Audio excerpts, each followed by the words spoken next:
Assalamualaikum warahmatullahi wabarakatuh. Innal hamdalillah nahmaduhu wa nasta'inuhu wa nastaghfiruh wa na'udzu billahi min shururi anfusina wa min sayyiati a'malina. May yahdihillahu fala mudilla lahu wa may yudlilhu fala hadiya lahu. Ashhadu an la ilaha illallah wahdahu la syarika lahu wa ashhadu anna Muhammadan abduhu wa rasuluhu wa safiyuhu wa khaliluhu.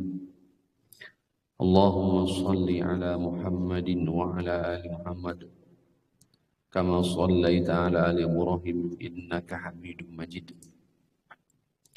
Wa barik ala Muhammadin wa ala ali Muhammad kama barakta ala ali Ibrahim innaka Hamidum Majid.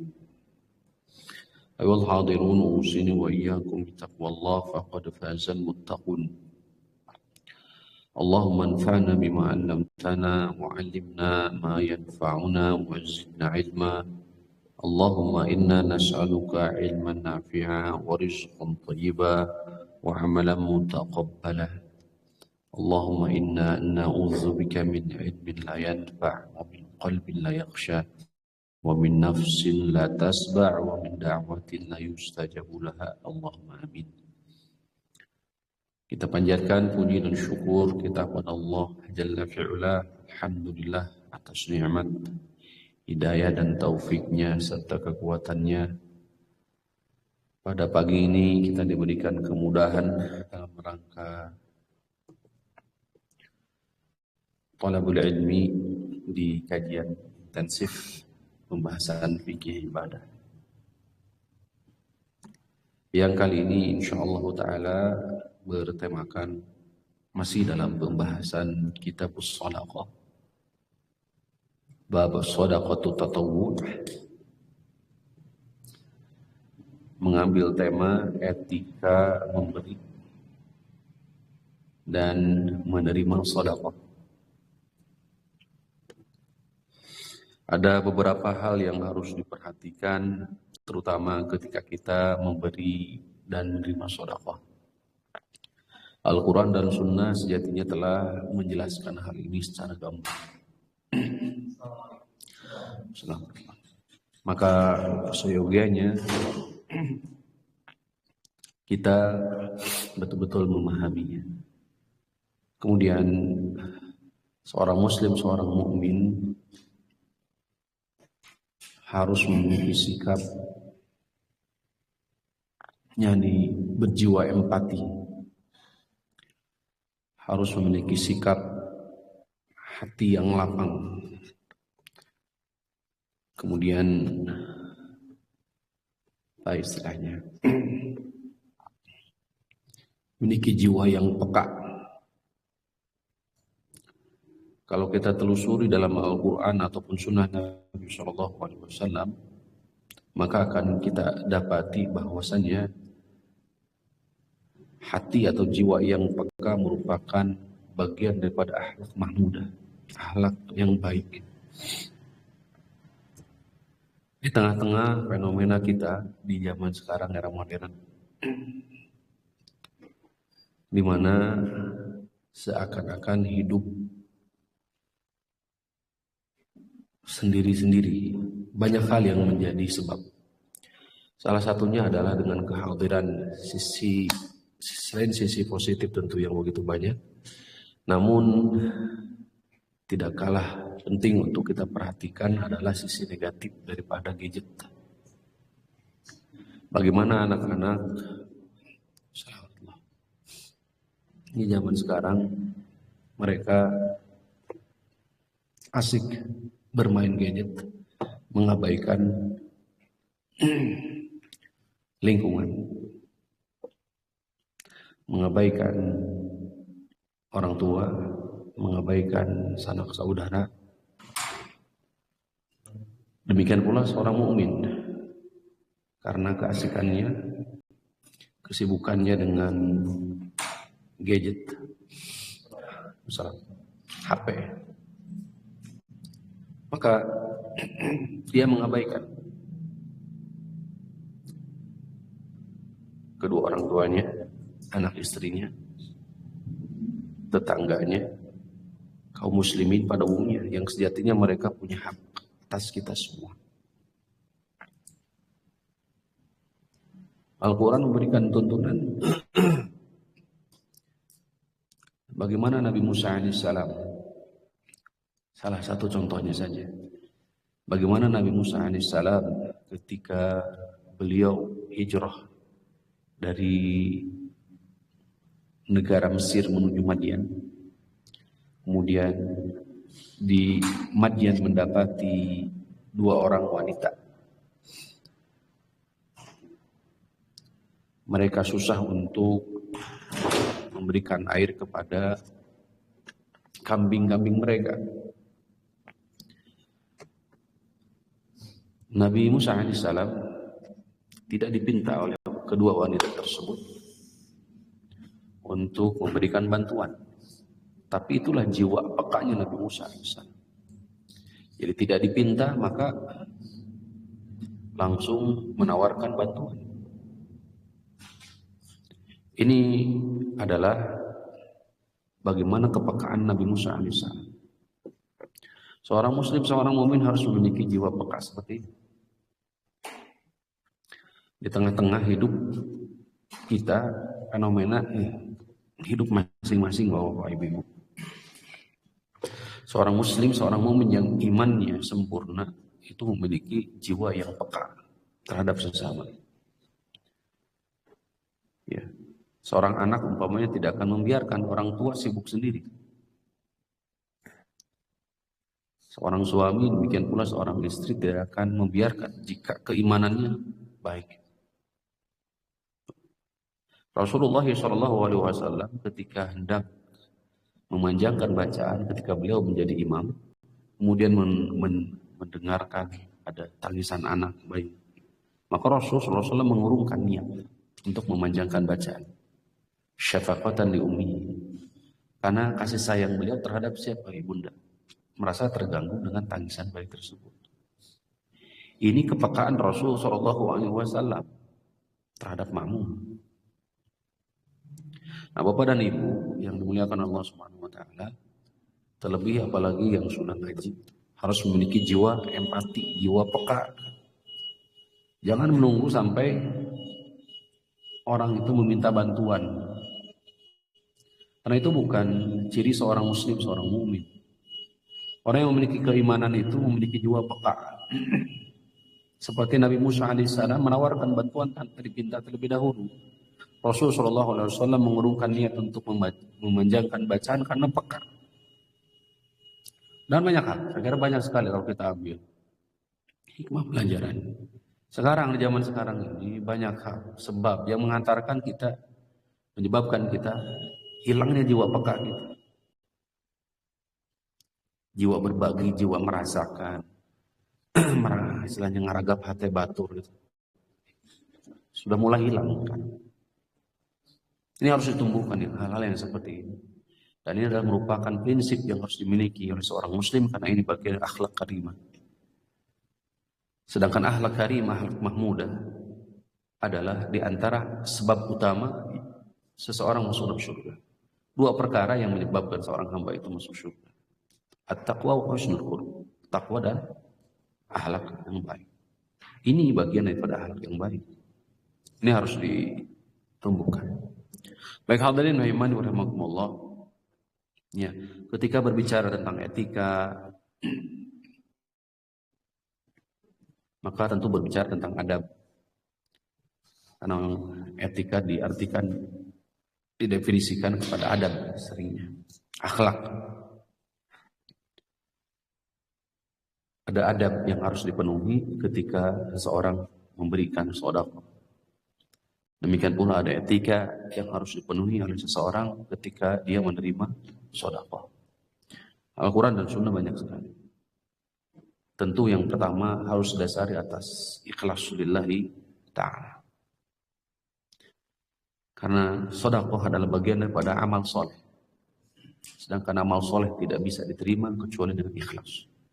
Dan ittiba, mengikuti sunnah Nabi SAW.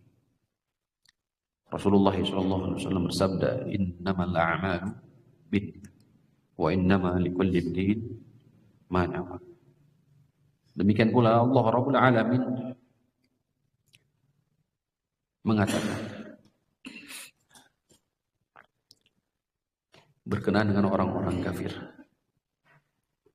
"Ma mana'ahum an tuqbala nafaqatuhum illa annahum kafaru billahi wa bil yawmil akhir." Nafkah mereka, yakni orang-orang kafir, tidak ada yang menghalangi nafkah kebaikan-kebaikan mereka, yakni orang-orang kafir, itu disebabkan karena terangkatnya keikhlasan. Itu disebabkan karena mereka kufur kepada Allah dan hari akhir. Jadi kebaikan-kebaikan orang kafir tidak bermanfaat baginya di dunia dan di akhirat, karena tidak didasari atas keikhlasan lillahi ta'ala. Yang kedua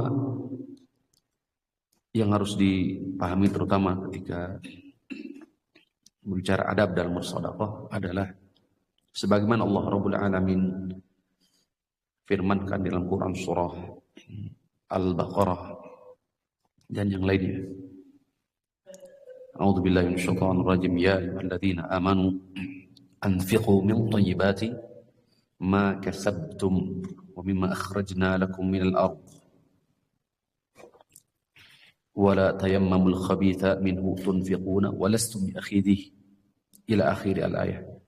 Wahai orang-orang yang beriman, berinfaklah dari thayyibati ma kasabtum,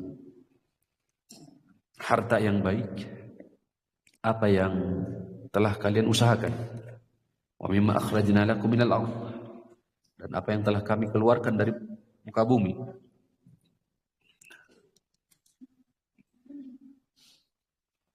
Wala tayammamu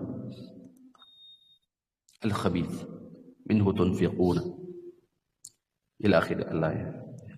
Ayat ini menjelaskan bahwa di antara syarat yang kedua adalah sedekah harus dari kasab yang halal dan thayyib. Apa yang diinfakkan, yang sedekahkan, harus dari harta yang halal dan thayyib. Karena namanya bukan sedekah sejatinya ketika walaupun amal perbuatan tersebut adalah bagian amal soleh, membangun masjid umpamanya, atau infak sedekah yang lainnya. Jika harta tersebut itu dari harta halal, haram, tidak thayyib, maka istilahnya bukan sedekah, tapi istilahnya adalah al-bara'ah, ya, berlepas diri istilahnya. Seperti halnya riba. Jadi ketika dia berinfak, menafkahkan, itu istilahnya bukan sedekah, tapi dia berlepas diri. Dia menghindari riba tersebut. Jadi hakikatnya bukan sedekah. Tidak diragukan bahwa itu masuk dalam kategori amal soleh sejatinya. Tapi namanya bukan bagian daripada sedekah, tapi berlepas diri. Ya, al-bara'ah istilahnya. Demikian. Maka ini syarat yang kedua yang harus dipenuhi, itu halal dan thayyib. Yang ketiga adalah sebagaimana Allah Rabbul Alamin firman di surah Al-Imran ayat 92, bahwasannya shadaqah min jayyidi malihi wa habbahu ilaihi. Shadaqah yang paling baik adalah shadaqah dari harta yang paling disenangi atau dicintai. Shadaqah yang paling baik adalah shadaqah yang dikeluarkan dari harta yang paling dicintai, paling baik. Yang tanalul birra hatta tunfiqu mimma tuhibbun. Kamu tidak akan pernah mendapatkan kebaikan sehingga kamu menginfakkan apa yang kamu senangi atau cintai. Wa man tunfiqu min syai'in fa innallaha bihi alim. Dan apa yang kalian infakkan sesungguhnya Allah Maha mengetahui.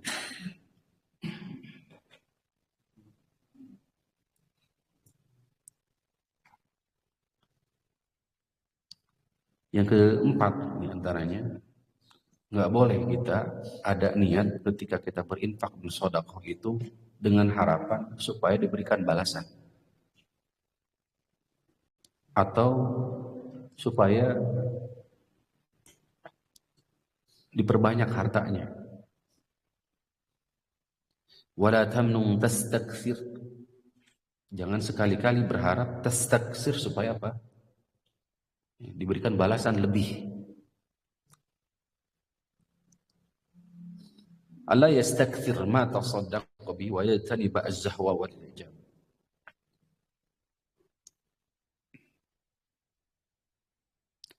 Di antara karakteristik yang disebutkan oleh Allah di surahnya Al-Humazah, wailul likulli humazatil lumazah alladzi jama'a malau wa addada.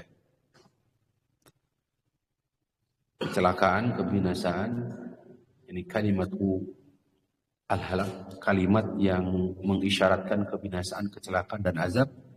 Ada juga yang mendefinisikan wailun adalah satu lembah di neraka jahanam. Bagi siapa? Yakni bagi humazah dan lumazah. Banyak para ulama tafsir yang berselisih pendapat, tapi maknanya berkaitan, yaitu humazah melakukan perbuatan keburukan dengan fisik atau dengan isyarat kepada orang lain, atau mengganggu orang lain dengan fisik, dengan isyarat mata atau lain sebagainya. Atau lumaza adalah mengganggu manusia, mengganggu orang dengan lisan, atau mungkin kalau zaman sekarang dengan tulisan. Humazah, lumazah, kecelakaan bagi mereka yang senantiasa mengganggu manusia baik dengan perbuatannya ataupun dengan lisannya. Di antara sifat dan karakteristik mereka yang melekat dalam diri mereka adalah senantiasa jama'a malan, mengumpul-ngumpul harta, ya. Kemudian wa'addadah, serta menghitung-hitung harta tersebut, mengoreksi, ya, mengoreksi gitu. Ini khawatir masuk ke situ. Di antara indikator orang yang suka menyakiti orang lain itu diantaranya adalah senang mengumpul-ngumpul harta. Itu diantaranya. Indikatornya itu Allah Subhanahu Wa Taala mengabadikan ini. Hadirin wa imani rahimakumullah. Saya kira itu saja dulu. Ya, nanti insyaallah taala kita akan sama-sama kaji bersama ya. Dan diupayakan memang tidak boleh di antara adab juga yang harus kita perhatikan adalah tidak boleh menyinggung-nyinggung harta atau sedekah yang kita keluarkan bil manni wal adza, dengan menyebut-nyebut atau merendahkan orang lain. Ayyuhalladzina amanu la tubtilu, wahai orang yang beriman, la tubtilu, jangan engkau batalkan shadaqatikum, sedekah kalian bil manni wal adza. Kalladzi yunfiqu malahu ria'an, seperti orang yang berinfak karena ria'an nas, karena ingin dipandang oleh manusia. Wala yu'minu billahi wal yawmil akhir, dia tidak beriman kepada Allah, tidak beriman kepada hari akhir. Famathaluhu kamathali sawwalin 'alaihi turab, perumpamaannya seperti debu di atas batu yang tertiup angin. Fa asabahu wabilun fatarakahu sawda, maka tidak tersisa. Al-Baqarah ayat 264.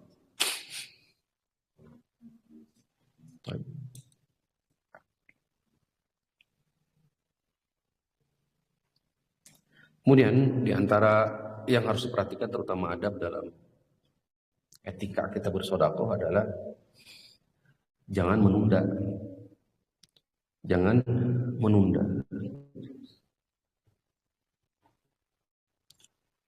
Jangan menunda-nunda. An yusari'a bi shadaqati fi hali hayatihi. Bersegera dalam bersedekah fi hali hayatihi, dalam keadaan masih dia hidup.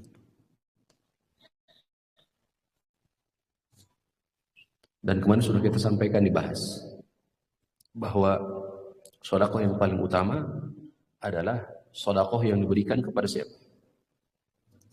Kepada orang yang paling membutuhkan hajat, yang paling membutuhkan.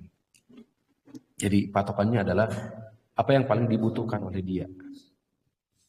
Nah itu patokannya. Tentu kalau dari sisi yang lain, yang paling utama tentu kepada siapa? Keluarga. Baik. Nah itu barangkali ya beberapa adab yang harus diperhatikan ketika kita hendak mengeluarkan sedekah. Di muqaddimah ini kita bawakan terlebih dahulu sebelum masuk kita lanjutkan di etika. Sisi yang lainnya, ya terutama ancaman untuk meminta-minta. Ya, kalau tadi memberi, kemudian nanti ada disinggung terkait dengan etika dan menerima ketika menerima. Sisi inilah barangkali yang insya Allah kita akan angkat. Dan ini merupakan hadis-hadis akhir di bab ini. Sebelum masuk di bab pembahasan tentang qismus shadaqah. Qismus shadaqah itu siapa saja yang berhak untuk menerima shadaqah, baik zakat ataupun shadaqah secara tatawu'at sunnah. Hukmu i'ta'i az-zawjah shadaqataha li zawjiha. Ada sedikit pembahasan berkaitan dengan hukum, bagaimana hukum seorang istri memberikan shadaqahnya kepada suami. Dalam hal ini berarti suaminya miskin, anaknya juga miskin bisa jadi. Dan ini terjadi di masa sahabat ridwanullah alaihim. Dan hadis ini sabit riwayat Imam Al-Bukhari dari sahabat Abu Sa'id Al-Khudri. Beliau menuturkan qala ja'at Zainabu imra'atu ibni Mas'ud. Kata Al-Imam Abu Sa'id Al-Khudri radhiyallahu anhu, telah datang yakni kepada Rasulullah Zainab imra'atu ibni Mas'ud, istri Ibnu Mas'ud. Faqalat ya Rasulullah, wahai Rasulullah, innaka amarta al-yawma bis-sadaqah. Wahai Rasulullah, sesungguhnya engkau hari ini telah menyuruh kami untuk bersedekah, para wanita. Di sini tidak disampaikan. Tapi di redaksi yang lain begini khitabnya. Di riwayat Abu Sa'id Al-Khudri, riwayat Imam Bukhari. Jadi Rasulullah SAW keluar di waktu duha, fi adha, au fitrun il-musalli, di satu Id ya, Idul Adha atau Idul Fitri, tidak disebutkan secara pasti. Ilal musalla, ke tempat sholat, suman salafa, kemudian beliau berpaling, bahwa atau an-nasa, jadi setelah sholat kemudian berkhutbah melihat kepada jamaah. Wa amarhum bis shadaqah, dan menyuruh mereka untuk bersedekah. Faqala ayyuhan nasu tasaddaqu, wahai manusia, bersedekahlah. Famarra 'alan nisa, kemudian beliau melewati wanita. Faqala, dan memberikan tausiah secara khusus, ya ma'syaran nisa'i tasaddaqna, wahai para wanita, bersedekahlah. Fa inni ra'aitukunna aktsara ahlin nar, karena sungguh aku telah melihat kalian adalah paling banyak penghuni neraka. Faqulna wa bima dzalika ya Rasulullah, maka kami mengatakan, wahai Rasulullah, kenapa kami paling banyak penghuni neraka? Qala, kata Rasulullah, tukthirna la'na, kalian banyak melaknat. Banyak melaknat. Ini menunjukkan dha'ful iman. Yang seperti ini menunjukkan isyarat lemahnya iman seorang wanita. Kenapa? Karena al-mu'minu laisa bil-la'an. Ada di hadis yang lain. Seorang mukmin itu tidak suka melaknat, mencela. Maka di sini katakan tukthirna al-la'na, kalian banyak melaknat. Berarti indikator dha'fu al-iman, lemahnya iman. Wa takfurna al-ashir, dan kalian sering mengingkari pasangan, yang suami. Ma ra'aitu min naqisati aqlin wa dinin, sungguh aku tidak pernah melihat seseorang yang naqisati aqlin, yang bisa melemahkan akal dan melemahkan, mengurangi agama. Adhaba li lubbir rajulil hazimi, bagi seorang laki-laki yang kuat. Min ihda kunna ya ma'syarun nisa, kecuali salah seorang daripada kalian wahai para wanita. Thumman sarafa, kemudian Rasulullah SAW akhirnya berpaling dari para sahabat dan kembali ke rumah. Falamma sara ila manzilihi, ketika beliau berjalan ke rumahnya, ja'at Zainabu, datanglah Zainab. Nah, ini sababul wurud dari hadis ini. Ya. Imra'atu Ibni Mas'ud, wanita atau istri dari Ibnu Mas'ud. Tasta'dzinu alaihi, memohon izin kepada beliau. Jadi minta izin dulu ada. Jadi beliau minta izin kepada Rasulullah agar diizinkan menghadap kepada Rasul. Faqila ya Rasulullah, hadhihi Zainab. Wahai Rasulullah, ini Zainab. Faqala, kata Rasul, ayyuz zabanib au zayanib. Apa? Ayyuz zayanib. Zainab yang mana? Karena banyak Zainab. Faqila imra'atu Ibni Mas'ud. Qala na'am. I'dzanu lahu. Baiklah. Berikan izin kepadanya. Fa'udinna, maka diizinkan. Qalat ya Nabi Allah, innaka mara'at amarta al-yawma bis-sadaqah. Baru hadis di atas. Ya Rasulullah, innaka amarta al-yawma bis-sadaqah. Wahai Rasulullah, sesungguhnya menyuruh kami untuk bersedekah. Nah, ini kisahnya lanjut. Wa kana indi hulliyun li. Aku punya hulliyun li, perhiasan. Kata beliau, saya punya perhiasan wahai Rasulullah. Fa'aradtu an atasaddaqa bihi. Aku ingin bersedekah dengan perhiasan tersebut. Faza'ama Ibnu Mas'udin annahu wa waladahu ahaqqu. Ibnu Mas'ud menganggap dirinya wa waladahu, dan anaknya, ahaqqu, lebih berhak untuk menerima sedekah hati. Istrinya berarti. Tuh. Daripada mereka, daripada yang lainnya. Pokoknya Nabi SAW, kata Nabi SAW, sedekah Ibnu Mas'ud. Benar apa yang dikatakan Ibnu Mas'ud. Zawjuki wa waladuki haqqu min man tasaddaqti bihi alaihi.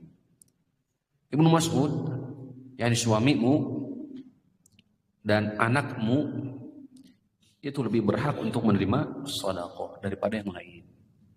Rawahul Bukhari, hadis riwayat Imam Bukhari. Bisa dipahami poin intinya. Di sini menunjukkan bahwa seorang istri boleh memberikan secara zahir, boleh memberikan sedekah, infak sedekah kepada siapa? Kepada suami. Jika istri memiliki kelebihan, zahirnya adalah harta pribadi milik siapa? Istri. Ya. Namun kita lihat bagaimana pandangan para ulama terkait masalah ini. Pertama, hadis ini dijadikan dalil oleh para ulama qala man bijawazi sarfi zawjah zakata ila zawjiha al-muhtaj. Hadis ini dijadikan dalil sandaran bolehnya seorang istri memberikan zakatnya kepada siapa? Suami yang membutuhkan. Ya, tadi isyaratnya jelas. Abdullah bin Mas'ud. Di kisah yang lain ya, Abdullah bin Mas'ud itu ketika naik, maka sebagian sahabat takjub terhadap betis dari Abdullah bin Mas'ud, sangat kecil. Maksud di sini takjub itu dalam artian sangat kecil. Apa yang maksudnya dikatakan Rasulullah SAW? Sungguh kelak ketika ditimbang lebih berat daripada gunung Uhud. Betisnya Abdullah bin Mas'ud. Karena beliau adalah dikenal dengan sahabat yang rajin beribadah. Wa hadha qaulu Syafi'i wa Ahmad fi riwayat al-mu'tamadah fil madhhabi. Ini merupakan pendapat Imam Syafi'i, Imam Ahmad di salah satu riwayat yang mu'tamad di madhabnya. Wa sahibai Abi Hanifah. Abu Yusuf, ya. Kemudian Imam Al-Hasan, Was-Tsauri dan Imam Al-Tsauri, Ibnu Munzir. Ini pula yang dipilih oleh Imam Asy-Syaukani. Wa hamalu hadzal haditsa 'ala shadaqatil wajibah. Mereka menarik sedekah yang ada di hadis ini adalah sedekah yang wajib, zakat.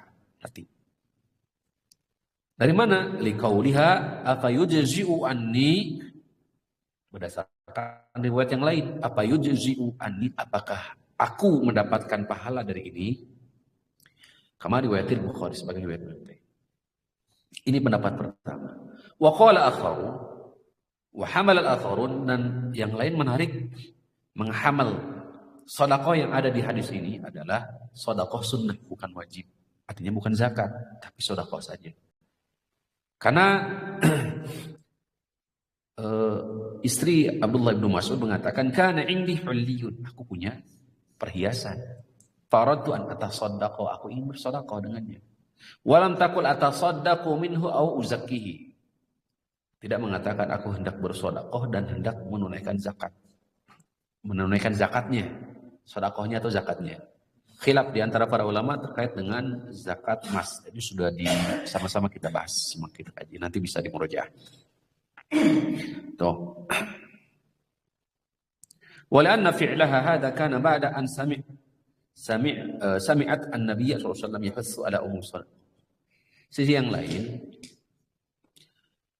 istri Abdullah bin Mas'ud hendak mengeluarkan sedekah dari emasnya tersebut itu setelahnya Rasulullah SAW menjelaskan tentang, setelahnya Rasulullah menyuruh untuk bersedekah, sehingga zahirnya sedekah yang dimaksud yang dilakukan oleh istri Abdullah bin Mas'ud bukan wajib tapi sunnah tatawu'an. Sisi ini. Tuh. Nah, biasa para ulama silih diskusi ya ilmiah, silih bahas. Wa ma qaula afa yujzi'u anni fal muradu bihi fil wiqayati minan nar. Yang dimaksud kata beliau adalah apakah sedekah ini bisa menjagaku, menghalangku dari siksa api neraka? Karena khafat anna sadaqataha ala zawjiha la tuhaqqaq lahu al maqsud. Seakan-akan beliau takut sedekah yang diberikan kepada suaminya itu tidak bermanfaat, tidak terhitung sebagai sedekah, sehingga fungsinya sebagai penghalang dari siksa api neraka itu tidak. Karena di antara fungsi sedekah itu adalah apa? Nah, penghalang dari api neraka.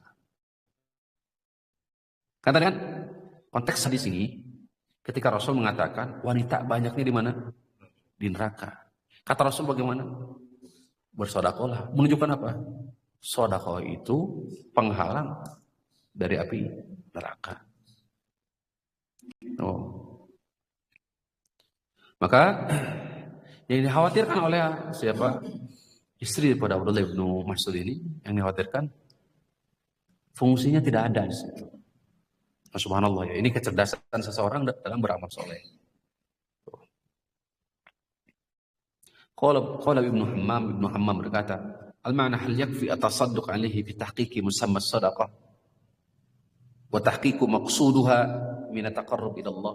Kata Ibnu Al-Hammam, apakah ini bisa mencukupi sebagai penamaan daripada sedekah, atau apakah ini bisa menghantarkan saya dekat dengan Allah? Hadza ikhtiyaru Ibnu Qudamah, pendapat yang kedua ini yaitu sedekahnya adalah sedekah bukan wajib zakat tapi sedekah umum. Ibnu Qudamah, Imam An-Nawawi, Ibnu Hajar, kemudian wa akharin dan yang lain. Kemudian yang kedua, kalau tadi kan diperbolehkan, jadi seorang istri boleh ngasih sedekahnya kepada suami, boleh. Pendapat kedua nggak boleh. La yajuzu li zawji an tadfa'a zakata maliha wa li zawjiha. Li zawjiha. Nggak boleh seorang istri ngasih sedekah zakat kepada suaminya, al-muhtaj yang butuh. Ini pendapat Imam Abu Hanifah, kemudian riwayat Imam Ahmad. Dengan alasan li'anna ar-rajula min imra'atihi kal mar'ati min zawjiha. Li'anna ar-rajula min imra'atihi, karena suami kal mar'ati min zawjiha, karena posisinya adalah seperti istri kepada suami. Fa idza lam yajuz lahu dafu zakatiha limra'atihi, jika seorang suami gak boleh memberikan zakatnya kepada istri, lam yajuz laha dafu zakatiha li zawjiha, maka demikian pula seorang istri gak boleh ngasih zakatnya kepada siapa? Suami. Jadi seorang suami gak boleh ngasih apa? Zakat kepada siapa? Istri. Kenapa? Karena tanggungannya, kewajibannya. Ini pendapat kedua. Walladhi yadharu wallahu alam jawazu sarfil mar'ati zakatah. Wallahu alam, yang dikuatkan oleh Asy-Syaikh Hafizahullah Ta'ala di kitab Manhatul Alam adalah pendapat pertama. Boleh. Itu. Jadi seorang istri ngasih kepada siapa? Suami. Jika memang dibutuhkan.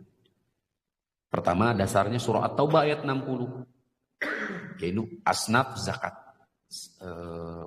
Orang-orang yang berhak untuk menerima zakat. Kan umum tuh sifatnya. Innamas shadaqatu lil fuqara. Siapapun yang fakir, kalau suami itu fakir maka masuk.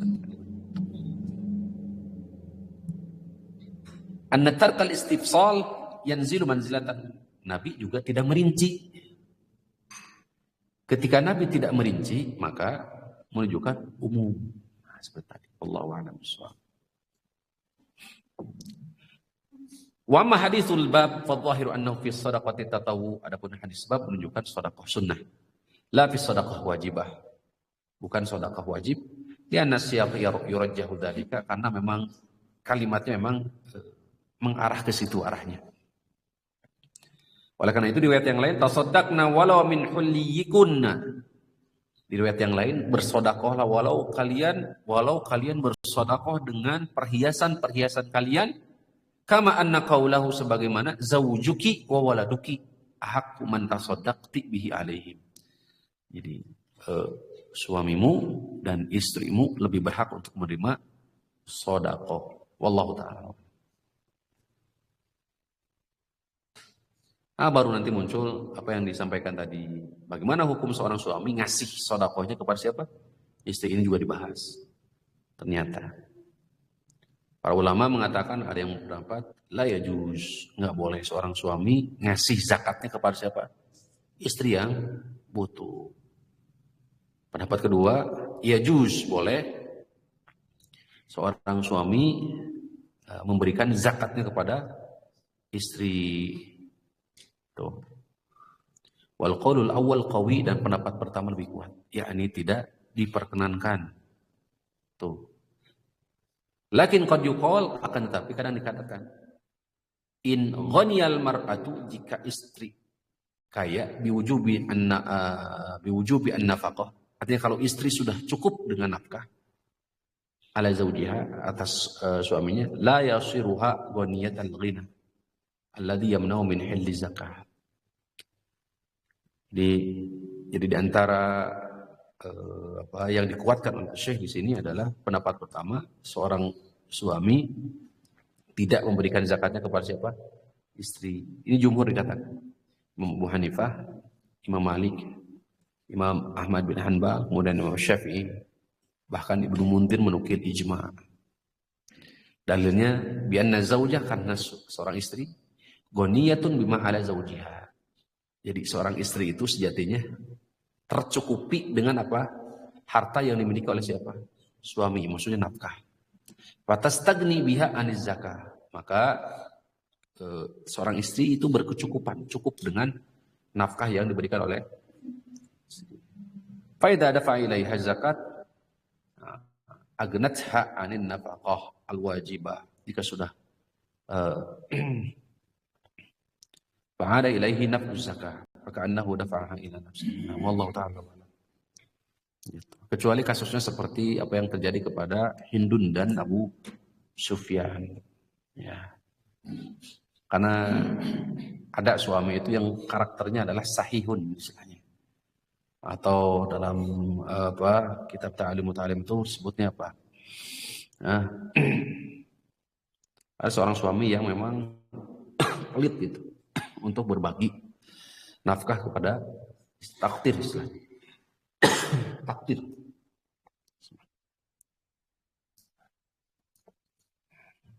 sifat takdir. Maka Rasulullah SAW menyuruh untuk mengambil sesuai dengan apa? Hajat, kebutuhan dari Hindun dan putrinya. Baik, kita masuk di tema bahasan kita. Dhammul mas'alati wa ma fiha min wa'id. Hadis Abdullah bin Umar.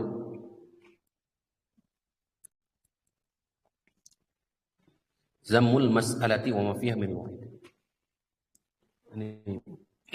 Hal ini saya kira penting untuk kita kaji bersama, yaitu tercelanya meminta-minta. Tercelanya apa? Meminta-minta. Ini secara terjemah secara tekstual. Dhammul mas'alati. Tercelanya meminta-minta. Wa ma fiha minal wa'id, dan ancaman yang ada dalamnya. Ancaman meminta-minta.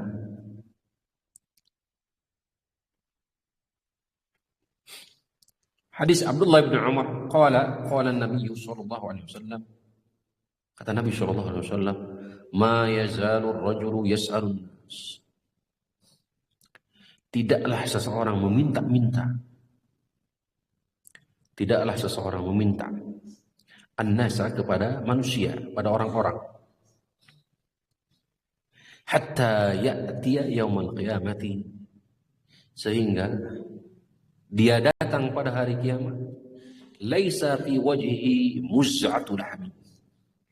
Tidak ada daging pun sedikit, tidak ada sedikit pun daging di wajahnya.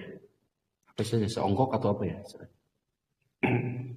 Laisa fi wajhihi muz'atu lahmi. Tidak ada sedikit pun daging di wajahnya. Muttafaqun alaihi. Hadis riwayat Imam Bukhari, Muslim. Sepakati. Lima yazalu ar-rajulu yas'alun nas. Tidaklah seseorang, masih dia meminta-minta, terus meminta-minta manusia, hatta ya'tiya yaumal qiyamah, sehingga kelak dia datang pada hari kiamat.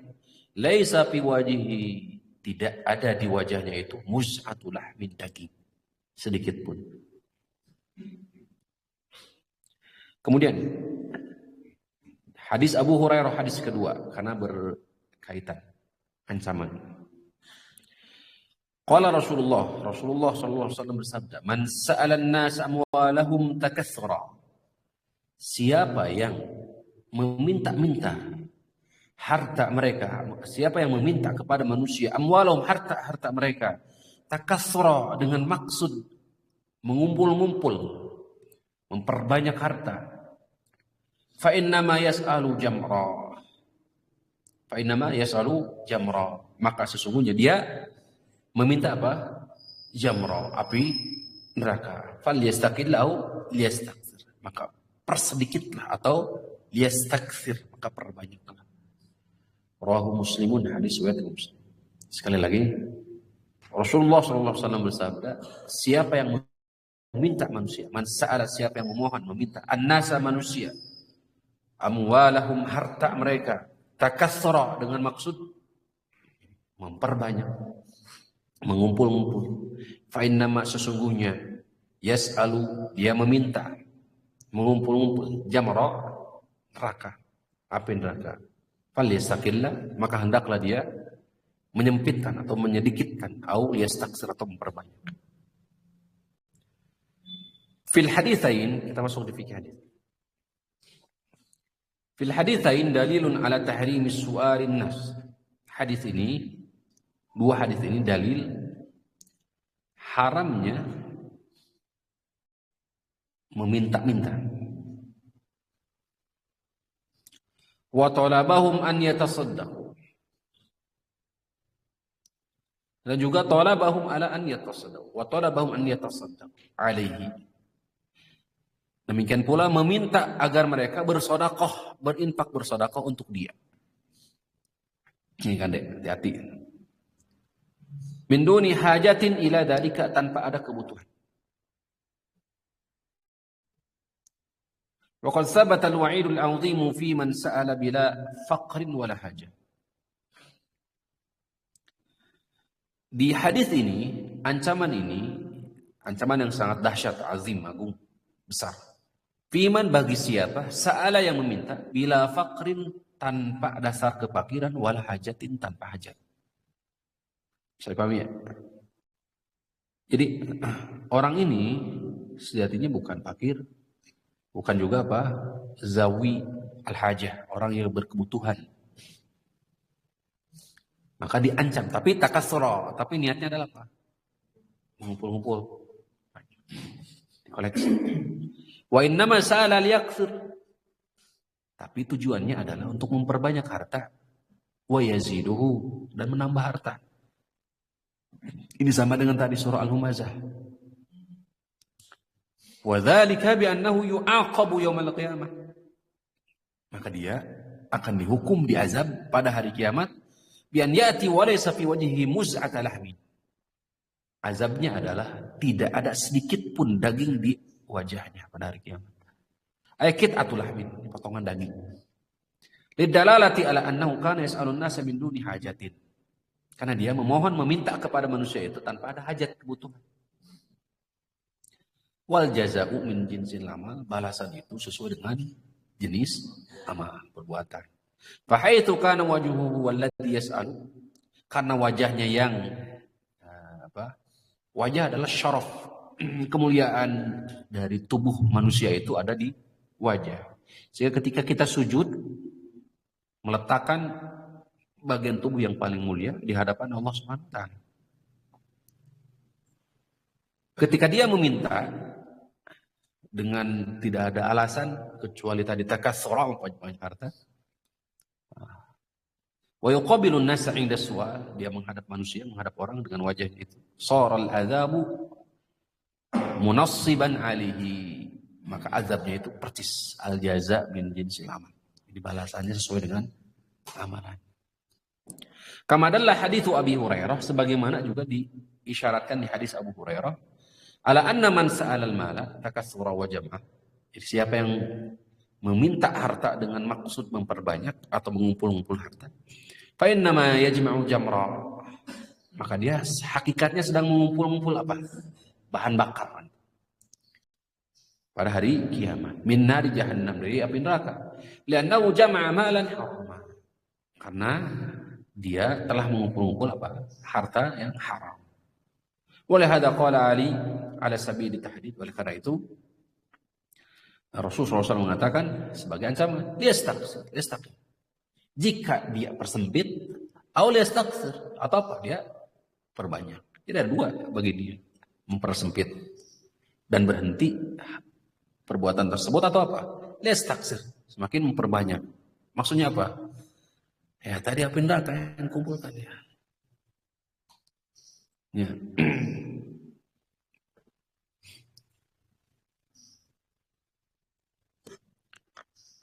Mafhumu qawli takatsura yufidu annahu law sa'ala min faqrin.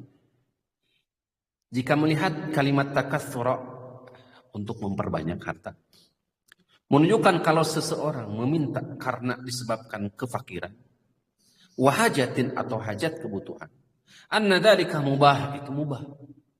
Boleh berarti. Wala yu'aqabu alaihi, dan tidak dihukum, tidak diiqab. Li'annahu yatlubu haqqahu, karena dia meminta haknya. Tapi nanti insya Allah di pembahasan berikutnya, sejatinya kepada siapakah dia harus meminta? Apakah kepada setiap orang dia meminta-minta? Seperti halnya fenomena di kita, di masyarakat. Siapapun dipinta. Atau justru sejatinya kepada orang-orang tertentu saja. Syariat Islam itu sejatinya sudah sempurna, akmal, kamil, sempurna. Bahasan ini sudah ada sejatinya. Kepada siapa semestinya kalau dia mau minta, boleh kok sebenarnya. Tapi kepada siapa? Sehingga dari sini kita bisa menarik kesimpulan sementara gitu ya, bahwa meminta-minta dijadikan sebagai objek kasab, maka ini bertentangan.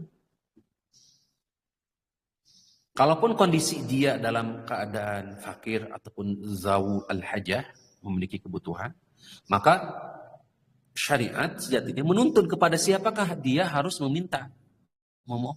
Jadi ini adabnya harus diperhatikan. Bisa dipahami Bapak ya?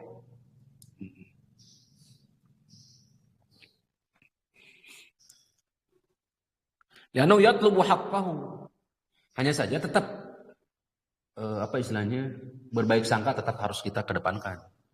Karena kita tidak tahu tentang an dhahri al-ghaib dia, masalah as-sarair, rahasia-rahasia yang ada di batin dia tidak tahu saudara kita. Itu tetap jadi berhusnudzon, berbaik sangka. Li'annahu yatlubu haqqahu alladhi abahahu lahu asyarru. Karena dia meminta haknya yang memang diperbolehkan secara syariat. Min zakatin, baik zakat, sedekah, ya, atau kifarat dan sebagainya. Selanjutnya haramal Islamu as-su'al. Nah, ini catatan. Secara umum Islam mengharamkan untuk meminta. Wattikhadhat tasaul wattikhadha ini at-tasul mihnatan wa hirfatan. Islam mengharamkan as-su'al, meminta, wattikhad, dan sekaligus menjadikan tasul mihnatan wa hirfatan. Meminta-minta itu sebagai mihnah wa hirfah. Apa mihnah itu? Menjadi kasab, pekerjaan, dan keahlian, wa hirfatan, dan sebagai keahlian. Di sini Syekh hafizahullah taala beliau mengatakan mengharamkan, Islam mengharamkan. Liman kana ghaniyan bimal, bagi siapa yang memang hartanya cukup. Hartanya cukup. Masalahnya hadirin rahimani wa rahimakumullah, manusia itu tidak pernah merasa apa? Cukup. Berarti ada batasan syariat tentang cukup itu. Jelas ya? Bapak bisa lihat terlebih dahulu di zakat fitrah. Ya. Definisi cukup berkecukupan itu kapan? 1 hari 1 malam. Itu dianggap mampu. Sehingga jika ada orang yang 1 hari 1 malam itu kesulitan untuk makan, maka itu baru dikategorikan sebagai apa? Fakir. Kata Rasulullah SAW di hadis riwayat yang lain, ugnuhum anit tawaf. Berikanlah kecukupan bagi mereka untuk tawaf di hari itu, di hari Id. Maka itulah salah satu fungsi zakat fitrah. Kalimatnya ugnuhum, ghani, kekayaan. Terlebih ada di hadis yang lain. Bagaimana? Nanti barangkali bisa dicari ya. Orang yang kaya itu apa? Sungguh kaya. Orang yang hakikatnya kaya itu apabila dia dalam keadaan sehat di hari itu. Kemudian di hari itu dia bisa makan. Itu adalah orang yang kaya. Ini pembatasan dalam makna definisi kecukupan. Karena sekali lagi, kalau dikembalikan ke urf, maka tidak ada batasan kaya. Urf. Ternyata dalam syariat sudah ada batasan hakikat kaya itu. Maka kita nggak boleh berpaling kepada urf ini, tapi harus kembali ke mana? Ke syariat. Sehingga bagaimanapun ittikhadut tasul was-su'al, menjadikan meminta-minta sebagai mihnah, sebagai kasab usaha, sebagai pekerjaan, sebagai keahlian, maka tetap tidak diperkenankan. Aw bi ghallati iqarin yudiru alaihi ma yakfi, aw bi san'ati taqumu bi kifayati, atau bisa dia membuat sesuatu keahlian, aw bi quwwati badan, kekuatan badannya, alal amal, untuk beramal, untuk bekerja. Idza tahaqqaqat asbabu, kalau memang sebab-sebabnya memang terpenuhi. Lianna fis su'ali ma adamil hajati atharon sayyi'atan, karena bagaimanapun meminta-minta dalam keadaan tidak ada hajat, kebutuhan, itu madaratnya besar. Pertama, sini kurangnya ada 4. Anna su'ala zullun wa muhanatun. Meminta-minta itu zullun, kehinaan, kerendahan, Wa ihdaru li karamatil insan, dan menghilangkan kemuliaan manusia.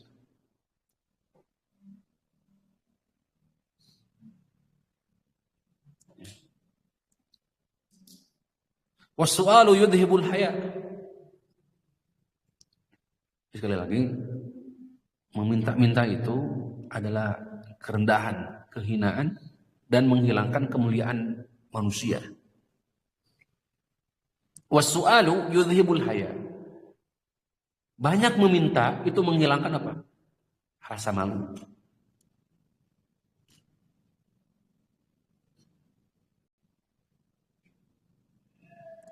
Hatta lau u'tiyas sa'ilu. Walaupun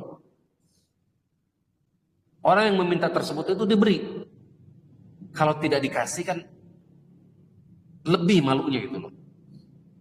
Kalau dikasih, walaupun dalam keadaan dikasih tetap malu.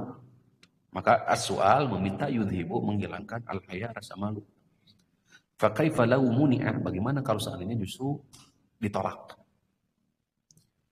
Yang kedua, anna su'ala ta'tilun liqwa wal mawahib. Jadi meminta itu akan menghilangkan potensi. Menghilangkan potensi. Potensi apa? Banyak potensi. Menghilangkan banyak potensi. Potensi badan, fisik, pikiran, berpikir. Potensi apa lagi? Kreativitas. Udah hilang. Karena meminta. Jelas ya? Ini sejatinya umum ya, baik secara pribadi, personal, atau secara lembaga. Bisa dipahami ya? Secara lembaga. Karena tetap bagaimanapun, baik secara pribadi ataupun lembaga harus punya izah. Harus punya izah. Hal-hal yang seperti ini jika tidak memungkinkan, jika kita masih bisa memungkinkan untuk berkreativitas sendiri, itu ahsan, lebih baik. Nah, 3. An-su'ala wasilatun lil khada' wal ihtiyal. Meminta-minta itu wasilah penghantar kepada apa? Penipuan. Akhlak-akhlak tercela. Ya setidaknya dia akan beralasan, berargumentasi ini, alasannya ini disebutkan. Jadi meminta itu wasilatun penghantar, wasilah lil khida' kepada apa? Penipuan, wal ihtiyal, tipu daya. Li'annahu yahmilu sahibuhu an yatazayya bizil fuqara wal masakin. Karena bisa jadi dia menghiasi diri dengan pakaian-pakaian miskin, fakir. Ya, supaya terlihat apa? Miskin. Ini Alhamdulillah. Ini enggak baik.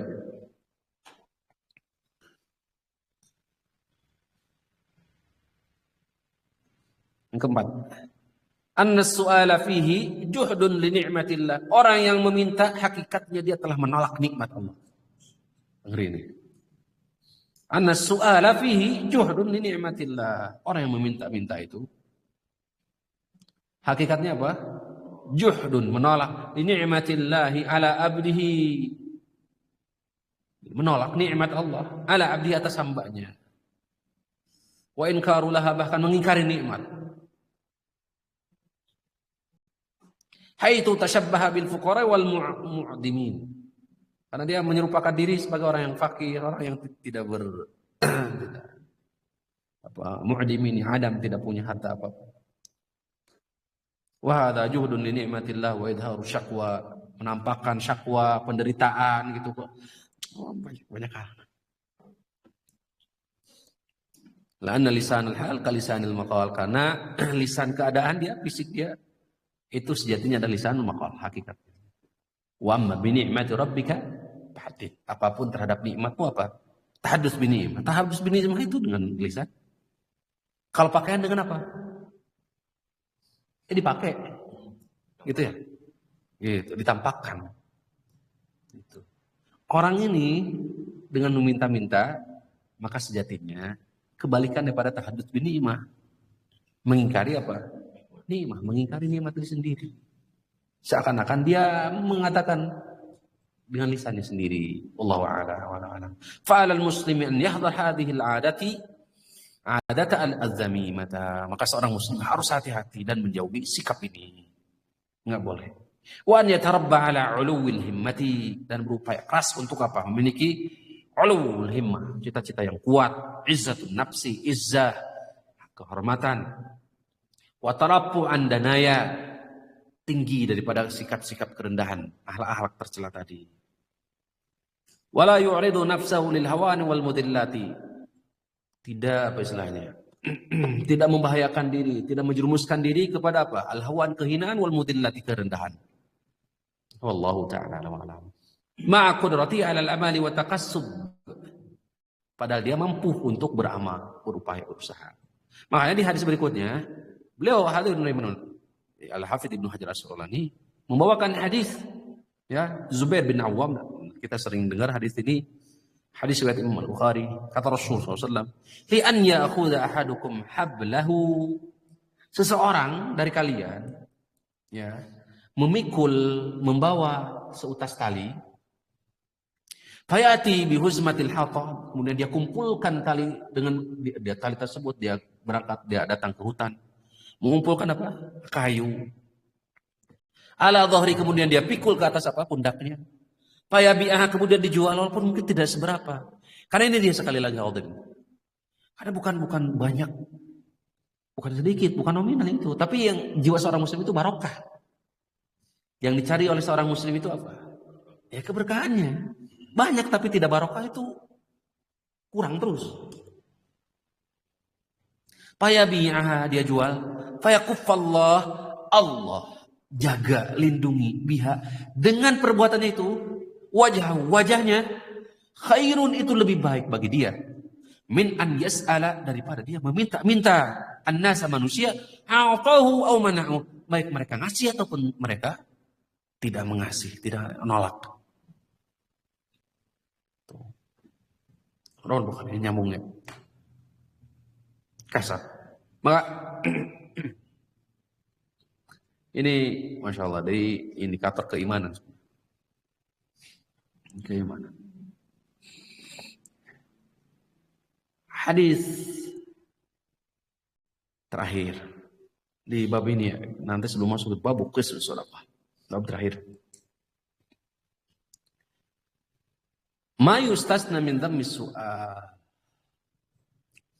Umumnya meminta-minta itu tercela. Tapi ada hal yang memang diperbolehkan. Mu'allif rahimahullah ta'ala membawakan kepada siapa sih semestinya jika posisi dalam keadaan kita fakir, hajat, tabul hajat, butuhan. An Samurah bin Jundab radhiyallahu anhu. Hadis riwayat Imam At-Tirmidzi, dan beliau mensahihkan terhadap hadis ini. Hadis Samurah bin Jundab.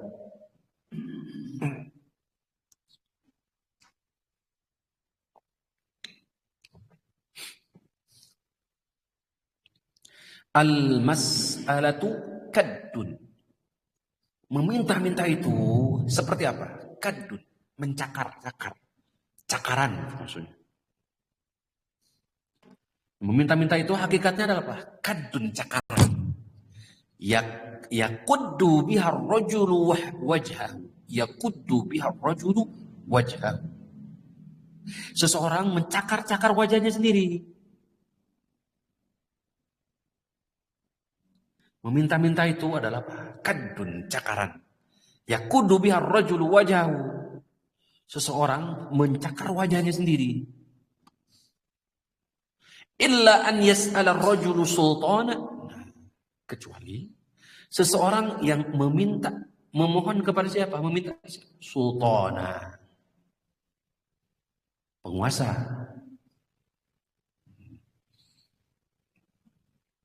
Au fi amrin la budda minhu, atau dalam urusan la budda minhu, yang memang urgen, sesuatu yang apa? Harus. Kalau tidak meminta, darurat. Posisi berarti baru meminta. Makanya atas dasar ini kita yang memperhatikan jangan langsung memberikan klaim, penilaian atau kesimpulan. Karena banyak hal, terutama berkaitan dengan sarair, niat di sini. Kita nggak tahu, karena bisa jadi alasannya ini hujjah, yaitu apa? Hujjah tadi, au fi amrin la budda minhu, atau sesuatu yang memang harus dia meminta. Lagi, kata Rasulullah SAW di hadis Samurah bin Jundab, al-mas'alatu meminta-minta itu kadun adalah cakaran yakuddu bihar rajul wajahu. Seseorang mencakar-cakar wajahnya, illa kecuali seseorang yang meminta kepada sultan, penguasa, au fi amrin la budda minhu, atau dia meminta karena memang dia sangat membutuhkan. Harus meminta, harus. Al-hadithu dalilun ala dhammil mas'alati wa annaha kaddun wa ta'abun wa nasabun yulbisu ar-rajul wajhahu amama an-nas hina yas'aluhu. Hadis ini dalil tercelaknya al-mas'alah, meminta-minta. Bahwasannya itu adalah cakaran. Wa ta'ab, keletihan. Wa nasab, mirip dengan ta'ab, keletihan, capek. Yulbisuha ar-rajul wajhahu amama an-nasi. Jadi seseorang ketika meminta, maka sejatinya dia sedang mengenakan atau diselimuti dengan apa? Ini cakaran di wajahnya, letih, capek, gitu. Ya kehinaan lah intinya. Jadi orang yang meminta seakan-akan di tubuh dia itu diselimuti dengan apa? Ini kerendahan.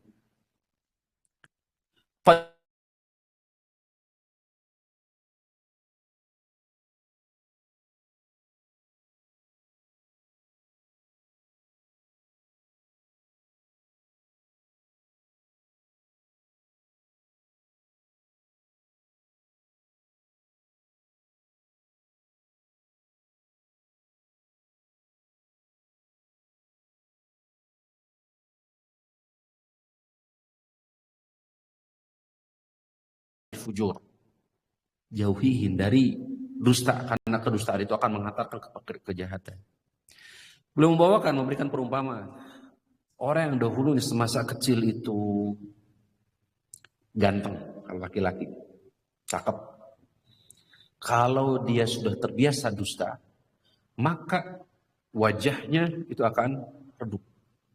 Jadi cahaya di wajahnya, walaupun semasa kecil itu ganteng, cakep, di masa tua dusta itu akan berdampak buruk kepada wajah. Itu kedustaan itu. Sebagaimana secara umum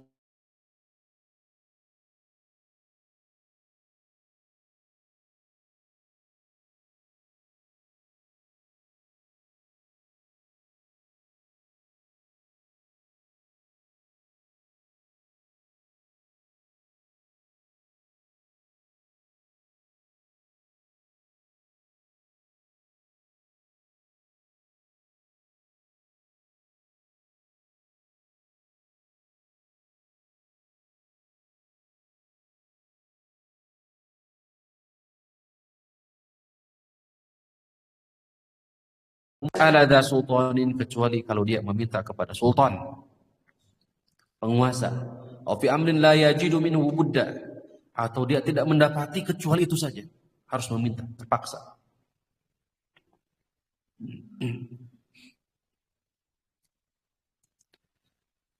Istisna al-hadis halatain. Jadi dikecualikan dalam hadis ini dua keadaan. Keadaan pertama, su'alu sultan, al-imamul a'zam, penguasa, imam besar. Fa innahu yajuzu su'alahu, boleh meminta.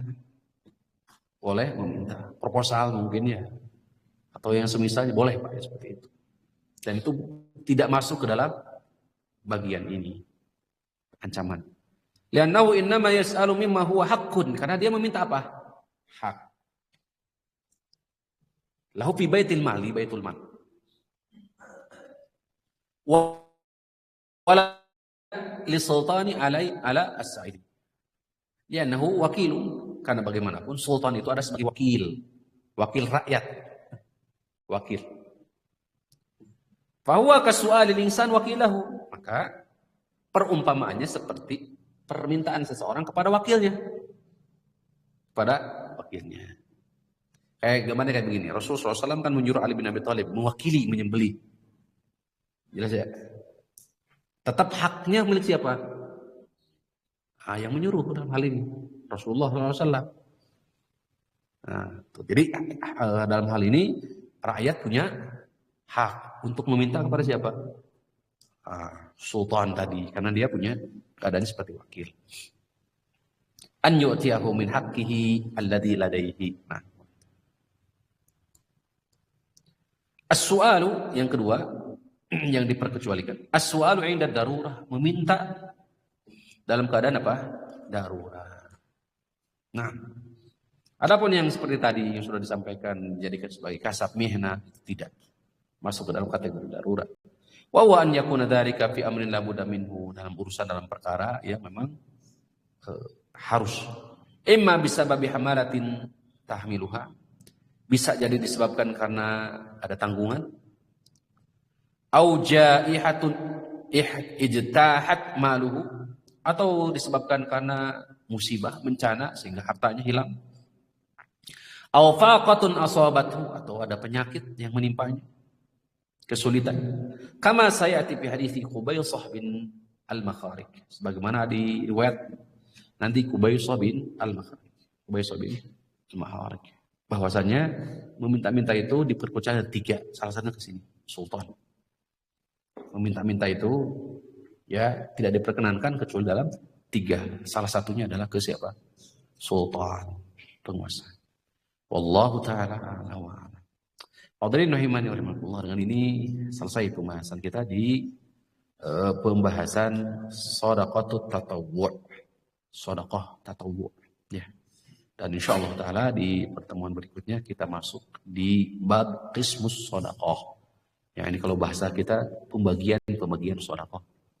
Pembagian shadaqah, atau secara khusus asnaf, ya, orang yang berhak untuk menerima apa? Zakat dan shadaqah. Ini saja barangkali yang bisa kita kaji pada pagi ini. Semoga yang sedikit ini menjadi ilmu yang bermanfaat. Kurang lebihnya tentu kami mohon maaf. Wassallallahu ala nabiyina Muhammadin wa ala alihi wasallam. Subhanakallahumma rabbana wa bihamdika asyhadu an la ilaha illa anta astaghfiruka wa atubu ilaik. Assalamualaikum warahmatullahi wabarakatuh. Wa jazakumullah.